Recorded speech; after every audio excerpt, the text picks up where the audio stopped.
யாக்கோபு 4வது அதிகாரத்துல உங்களுக்குள்ள யுத்தங்களும் சண்டைகளும் எதினால் வருகிறது? உங்கள் அவயங்களில் போர் செய்கிற இச்சைகளினால் அல்லவா? இச்சைங்கிறப்ப அது தவறான ஆசை. பின்னாடி சொல்றாரு, நீங்கள் விண்ணப்பம் பண்ணாமல் இருக்கிறபடினாலே உங்களுக்கு சித்திக்கிறது இல்லை. நீங்கள் வானத்தையும் பூமியையும் படைத்த கற்பனை நோக்கி விண்ணப்பம் பண்ணாததுனாலதான் நீங்க பெற்றுக்கொள்ளாமல் இருக்கிறீங்க. உலக சிநேகம் தேவனுக்கு விரோதமான வகையா இருக்கிறது. ஒரு உலகத்தில் அன்பு இருந்தால் அவனிடத்துல தேவ அன்பு இல்லை என்று சொல்லப்பட்டிருக்கிறது. என்ன அப்படின்னா, உலகத்தை பார்த்து இந்த உலகம் அநேக தீமையான காரியங்களை செய்கிறது, அதுதான் நியாயம் என்று சொல்லுகிறது. இன்னும் அநேக காரியங்கள் செய்யறதை அதை பார்த்து அதன்படி நம்மளும் செஞ்சா என்ன அப்படின்றத தவறான நோக்கத்தோடு தவறான காரியங்களை குறித்து நாம் அப்படி செய்கிறபடினாலே நமக்குள்ள யுத்தங்களும் சண்டைகளும் அங்க வருகிறது என்று சொல்லுகிறார். 1 கொரிந்தியர் 3வது அதிகாரத்துல பாத்தீங்கன்னா, ஏன் உங்களுக்குள்ள வாக்குவாதமும் பொறாமையும் இருக்குன்னா, இன்னும் நீங்கள் மனுஷ மார்க்கமாய் நடக்கிறீர்கள் அல்லவா அப்படிங்கிறார். அப்ப ஆவிக்குரியவர்கள் அப்படிங்கிறப்ப மறுபடியும் பிறந்த தேவனுடைய பிள்ளைகள் தேவனுடைய வார்த்தையை கேட்டு அவரிடத்துல அன்பு கூர்ந்து அவருடைய நாமத்தினால ஜெபம் பண்ணி ஆண்டவரிடத்திலிருந்து கிருபையை நன்மையை நாம் பெற்றுக்கொள்ளுகிறவர்களாக இருக்க வேண்டும்.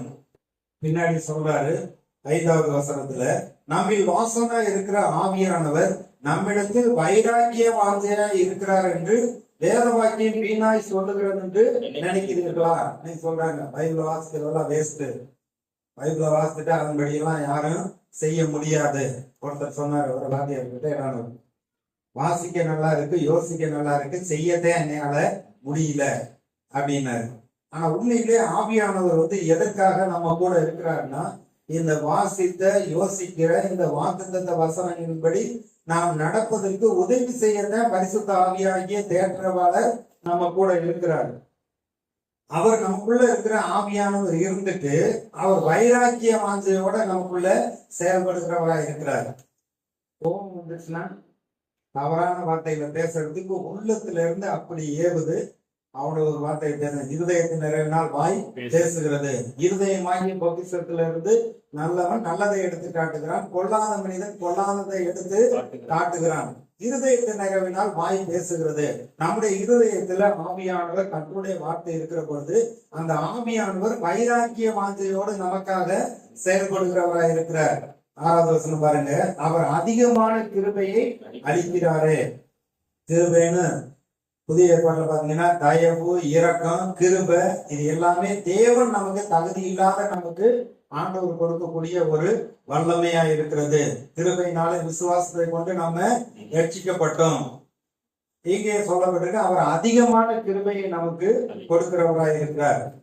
அப்போஸ்தலர் 4:33 பாக்குறப்ப அவர் சீசர்கள் இயேசுவோட உயிர்த்தெழுதலை குறித்து பலமாய் சாட்சியிட்டார்கள். அவர்கள் எல்லார் மேலும் பூரண கிருபை உண்டாயிருந்தது. கிருபையில வித்தியாசம் இருக்கிறது. வாரத்துல ஞாயிற்றுக்கிழமை மட்டும் பைபிள தொடர்புகளுக்கு அதுக்கேற்ற ஒரு கிருபை பலன் தான் இருக்கும். அனுதினமும் நம்ம வேதம் வாசிக்கிறப்ப அதற்கேற்ற கிருபையும் பலனும் நமக்கு உண்டாயிருக்கும். கிருபையில வித்தியாசம் இருக்கிறது. சொல்லலாம், அவனுக்கு ஏதோ கடவுளுடைய கிருபை எல்லாத்தையும் நல்லா செஞ்சுட்டான் அப்படின்னு சொல்றோம்ல. அப்ப கிருபை நமக்குள்ள பெருகக்கூடியதா இருக்கிறது. அதனாலதான் 2 பேதுரு 3வது அதிகாரத்துல கடைசி வசனத்துல பேதுரு சொல்றப்ப, நீங்க கர்த்தராகிய இயேசு கிறிஸ்துவை கிருபையையும் அவரை அறிகிற அறிவிலும் வளர்வீர்களாக. கர்த்தருடைய கிருபையில நம்ம வளர வேண்டும். பவுல் தீமோத்தேயுக்கு எழுதுறப்ப 2 தீமோத்தேயு 2வது அதிகாரம் 1 வசனம் சொல்றப்ப, என் குமாரனாகிய தீமோத்தேயுவே, கிறிஸ்து இயேசு உள்ள கிருபையில நீ பலப்படு. அப்ப ஆண்டவருடைய கிருபையில நாம் பலப்பட வேண்டும். ஆண்டவருடைய கிருபையில நிறைந்திருக்க வேண்டும். அவர் அதிகமான கிருபையை நமக்கு கொடுக்கிறாரே. அடுத்த பகுதி என்ன சொல்லுகிறது? ஆதலால் தேவன் பெருமை உள்ளவர்களுக்கு எதிர்த்தில் இருக்கிறார், தாழ்மை உள்ளவர்களுக்கோ கிருபை அளிக்கிறார். அதாவது எனக்கு படிப்பு இருக்கு, எனக்கு பணம் இருக்கிறது, சரீரத்துல நல்ல பலன் இருக்கிறது, அதனால எதையும் சாதித்துடுவேன். எனக்கு எதுக்கு பைபிள், எனக்கு எதுக்கு கர்த்தர், எனக்கு எதுக்கு பரிசுத்த ஆவியானவருடைய உதவி, என் வாழ்க்கையை நான் நல்லா நடத்த முடியும்னு சொல்றப்ப அங்க கடவுள் வேண்டாம், எனக்கு எல்லாம் போதும் அப்படிங்கிறப்ப இவங்களுடைய பெருமையை காண்பிக்கிறது. பெருமை உள்ளவர்களுக்கு தேவன் எதிர்த்து இருக்கிறாங்க இருக்கு. வானம் பூமியை அவர்தான் உண்டாக்கினார், நம்மை அவருடைய சாயல ரூபத்துல உண்டாக்கினார். இந்த பூமியை உண்டாக்கி மனுஷனுடைய குடியிருப்புக்காக உண்டாக்கி குடியிருப்பின் எல்லைகளை எல்லாம் முன்குறித்து இவை எல்லாவற்றையும் ஆண்டு கொள்ளும்படி ஆளுகையும் அதிகாரத்தையும் கொடுத்திருக்கிறார். சகலத்தையும் அவருடைய பாதங்களுக்கு ஏற்படுத்தி இருக்கிறார். பூமியும் அந்த நிறைவும் கர்த்தருடையதுன்னு சொல்லப்பட்டிருக்கு. எல்லாமே கர்த்தருடையது. வெள்ளியும் என்னுடையது, பொண்ணு என்னுடையது. சங்கீதம் 50 முழுசுமா நீங்க வாசித்து பாத்தீங்கன்னா மலைகள்ல இருக்கக்கூடிய ஆயிரமான பறவைகள், மிருகங்கள் எல்லாமே நான் உண்டாக்கினது. எனக்கு பசியா இருந்தா உன்கிட்ட சொல்ல மாட்டேன் அப்படிங்கிறார். ஏன்னா மக்கள் என்ன செய்யறாங்க, கடவுளுக்கு ரத்தப்படி கொடுத்து அவனை திருப்தி படுத்துறோம்ங்கிறாங்க. அவர் எனக்கு பசியா இருந்தா உன்கிட்ட சாப்பாடு கேட்க மாட்டேன், அப்படியே ரத்தம் எல்லா பறவைகளையும் மிருகங்களையும் நான் உண்டாக்கினது அப்படிங்கிறார். அப்ப அதெல்லாம் செய்யக்கூடாது என்று சொல்லுகிறார். அப்ப எல்லாமே உண்டாக்கின ஆண்டவர் அவர் மனுஷனுக்கு தான் எல்லாத்தையும் உண்டாக்கி வைத்திருக்கிறார். மனிதன் தேவனுக்காக உண்டாக்கப்பட்டிருக்கிறார். நம்ம தேவனோடு ஐக்கியமா இருக்க வேண்டும். ஏன் பலம் இல்ல ஆண்டவரே, உங்களுடைய கிருபை எனக்கு வேண்டும். அவ்வளவு அதனால சொல்றாரு, என் சொந்த ஞானத்துல இல்ல, சொந்த பலத்துல அவருடைய கிருபையினால நான் இருக்கிறேன். நான் நிர்மூலமாக இருப்பது கர்த்தருடைய கிருபையே, அவருடைய இரக்கங்களுக்கு முடிவு இல்லை அப்படின்லாம் இறைமையா நாங்க சொல்றதை பார்க்கிறோம். இப்ப தேவன் தாழ்மையானவர்களுக்கு கிருபை அளிக்கிறார். இப்போ உங்களுக்கு கொஞ்சம் கிருபை இருக்குன்னா இதை விட இன்னும் பெருக வேணும்னா ஆண்டவர் தாழ்மையானவர்களுக்கு கிருபை அளிக்கிறார். தாழ்மைன்னு சொன்னோன்னே இன்னைக்கு ஆவிக்குரிய வட்டாரத்துல என்ன செஞ்சுறாங்க அப்படின்னா, நான் தாழ்மையும் ஏழ்மையில தான் இருப்பேன் அப்படின்ட்டு நல்ல சட்டையெல்லாம் உயர்ந்த வஸ்திரங்களை எல்லாம் நான் உடுத்த மாட்டேன், செருப்பு போடாம தான் நடப்பேன், கட்டல் மெத்தையில எல்லாம் நான் படுக்க மாட்டேன், தரையில தான் படுப்பேன், ஏன்னா தாழ்மையா நான் நடந்துக்குவேன். தாழ்மை உள்ளவர்களுக்கு தான் கிருபை அளிக்கிறார் என்று இவர்களாக ஒரு சில தாழ்மையை இவங்களா வச்சுக்கிறாங்க. எல்லாருக்கும் முன்னாடி அப்படியே தலைமுறைச்சு அப்படி நிக்கிறது. இப்படி இல்லை. ஆண்டவர் பெரியவர், அவர் உயர்ந்தவர், அவர் பரிசுத்தர், எல்லாவற்றுக்கும் சொந்தக்காரனா, அவருடைய பிள்ளைன்னா அவருடைய பிள்ளைக்கு ஏற்றா போல தலை நிமிர்ந்து நம்ம நடக்க வேண்டும். நம்ம தலை நிமிர்ந்து நடக்கணுங்கிறதுக்காக தான் அவர் தலை சாய்த்து அவர் ஜீவனை கொடுத்தார். ஏன்னா மத்திய 6ஆம் அதிகாரத்துல எண்ணத்தை புசிப்போம், எண்ணத்தை குடிப்போம், எண்ணத்தை உடுத்துவோம் என்று சொல்லி கவலைப்படாதீர்கள். சாலமோனை நினைச்சு பாருங்க, தன் சர்வ மகிமையில அவனை போல குடுத்து இருந்தது யாருமே கிடையாது. ஆனா அதை காட்டிலும் ஒரு காட்டுக்குள்ள எடுத்துக்கிட்டா அதுக்கு விதவிதமா மேனியை கொடுத்து அது அப்படி பூக்க வைக்கிறாரு. காட்டுக்குள்ளுக்கு தேவன் உடுத்தி விட்டால் உங்களுக்கு உடுத்தி வைப்பது அதிக நிச்சயம் அல்லவா? அப்ப அவருடைய பிள்ளை அப்படிங்கிறப்ப அவருடைய தரத்துக்கு ஏற்றா போல தகுதியான வஸ்திரத்தை நம்ம உடுத்த வேண்டும். ஆண்டவர் உடுத்தி அழகு பார்க்கிறார். இன்னும் சங்கீதத்துல எல்லாம் சொல்லப்பட்டிருக்கு, மணவாளன் வஸ்திரம், மணவாட்டி தன் நகையினால தன்னை அலங்கரித்துக் கொள்ளுகிறதற்கு விதமாக ஒரு மணப்பெண் மணமகன் எப்படி சிங்காரிக்கிறாங்க, அலங்காரம் பண்ணி அந்த இடத்துல அங்க திருமணம் அந்த காரியத்துல வர்றாங்க அப்படிங்கிறப்ப அதை எப்படி செய்யறாங்களோ அது போல தன்னுடைய பிள்ளைகளை அப்படி அவர் அலங்கரிக்கிறவரா இருக்கிறார். வெறுமனே சொன்ன ஆவிக்குரிய மாயமாலத்துல நான் தாழ்மையா இருக்கிறேன், நல்லா உத்தியோகத்துல இருப்பாரு, நல்லா சம்பாதிப்பாரு, 1 லட்சம் சம்பாதிப்பாரு, நான் அடியே ஏமாத்துறேங்க, நான் ஒன்றும் இல்லை, நான் புழு பூசி குப்பை அப்படின்லாம் சொல்லிக்குவாங்க. அப்படி இல்லை, நான் தேவனுடைய பிள்ளையா இருக்கேன், கர்த்தருடைய கிருபையினால ஆண்டவர் என்னை நன்றாக வைத்திருக்கிறார், அவருடைய கிருபையினால இப்ப நான் நன்றாக இருக்கிறேன் என்று அப்படித்தான் மற்றவர்களுக்கு முன்பாக நம்ம சொல்ல வேண்டும்.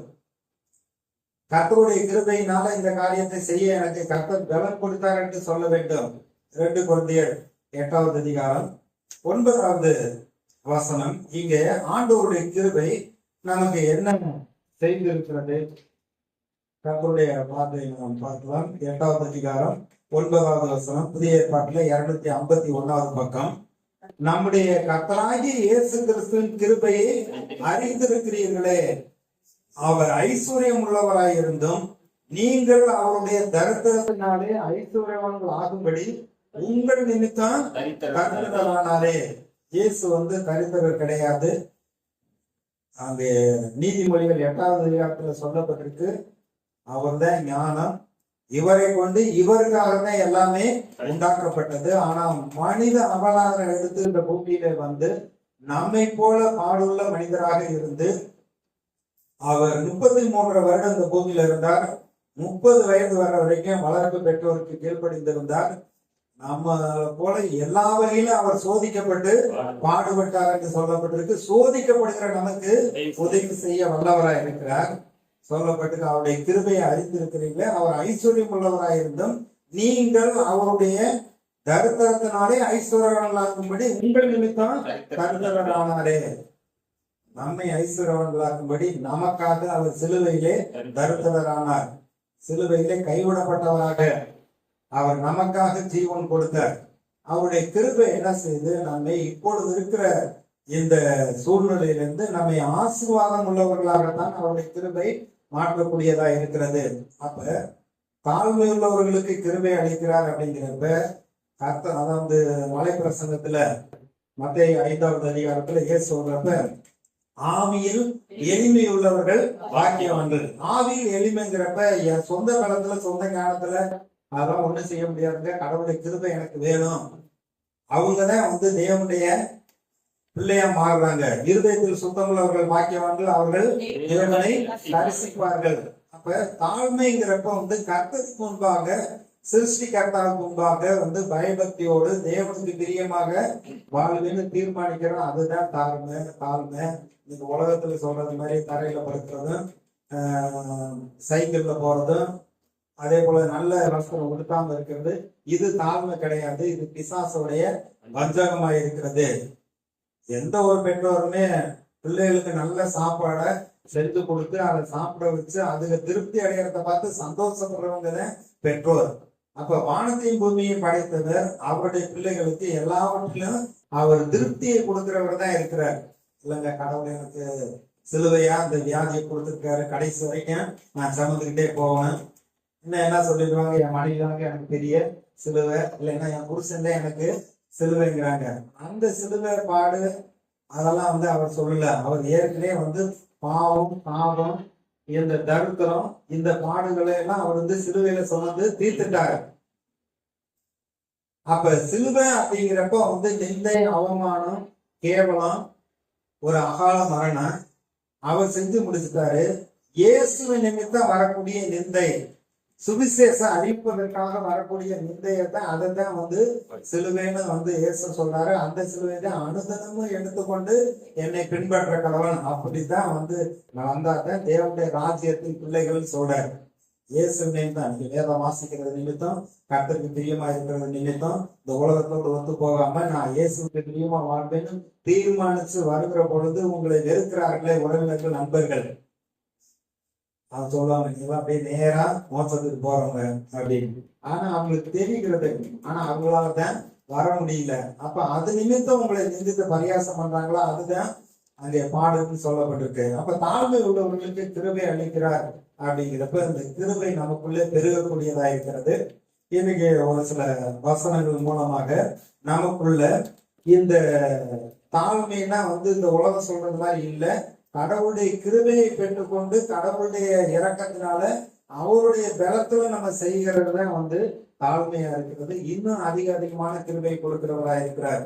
என்னாகமும் 12வது அதிகாரம் இங்கே மோசேயை குறித்து சொல்லப்பட்டிருக்கிறது. 12வது அதிகாரத்துல 3வது வசனம், மோசேயானவன் பூமியில் உள்ள சகல மனிதரிலும் மிகுந்த சாந்த குணம் உள்ளவனாய் இருந்தான். சாந்த குணம் உள்ளவர்கள் பாக்கியவான்கள், அவர்கள் பூமியை சுதந்திரித்துக் கொள்வார்கள். மோசையை குறித்து சொல்லப்பட்டிருக்கு. பூமியில் இருக்கிற எல்லா மனுஷரை காட்டிலும் மிகுந்த சாந்த குணம் உள்ளவனாய் இருந்தான். அவன் வந்து கர்த்தருக்கு முன்பாக கர்த்தருக்கு கீழ்ப்படுகிறவனா இருந்ததுனால ஆண்டவர் அவனுக்கு வந்து அளவற்ற கிருபையை கொடுத்தார். ஒரு உயர்ந்த மனிதனாக எகிப்தின் ராஜாவினிடத்துல போய் கேட்டு என்னுடைய ஜனங்களை விடுதலையாக்க வேண்டும், கர்த்தருக்கு நாங்கள் ஆராதனை செய்ய வேண்டும் என்று கேட்டு அந்த ராஜா விடமாட்டேன்னு சொல்லுகிற பொழுது அங்கே பெரிய பெரிய அற்புதங்களை எல்லாம் வந்து இந்த மோசே எகிப்திலே செய்தார். செங்கடலை திறந்து இஸ்ரேல் மக்களை வழிநடத்தி வந்தார். பார்வோனுடைய அவருடைய சேனை செங்கடலிலே மூழ்கடிக்கப்பட்டது.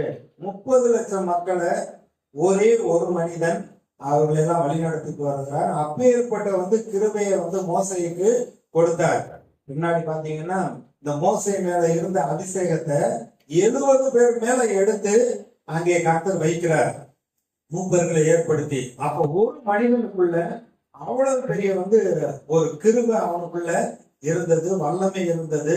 அவன் உயர்ந்த மனிதனாக இருந்தான், ஒரு நல்ல ஒரு தலைவனாக இருந்து இஸ்ரேல் மக்களை பார்வனுடைய பிடியிலிருந்து அடிமைத்தனத்திலிருந்து விடுதலையாக்கி அழைத்து கொண்டு வந்தான். இங்கே கர்த்தரே சொல்றார், மோசேயானவன் பூமியில் உள்ள சகல மனிதரிலும் மிகுந்த சாந்த குணம் உள்ளவனாக இருந்தான், ஒரு தாழ்மையாக கர்த்தருக்கு கீழ்ப்படுகிறவனாக இருந்தான்.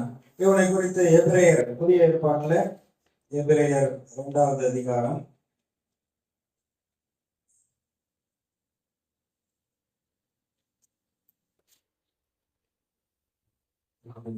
எபிரேயர் 3வது அதிகாரம் எபிரேயர் 3வது அதிகாரம்